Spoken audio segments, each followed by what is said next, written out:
In this video, I'm going to show you how you can easily unhide or show notifications on the lock screen on your Samsung Galaxy phone.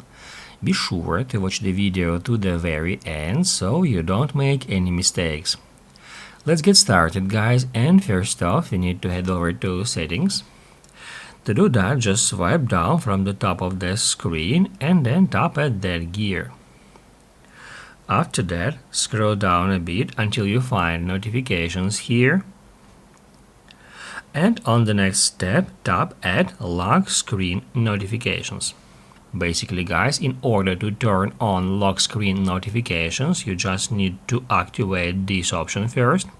And after that, here you can customize it a bit. If you would like to show notifications content, then just select it, and after that you can tap at that gear to configure it. And that page here you can see for which applications the content will be shown in the notifications.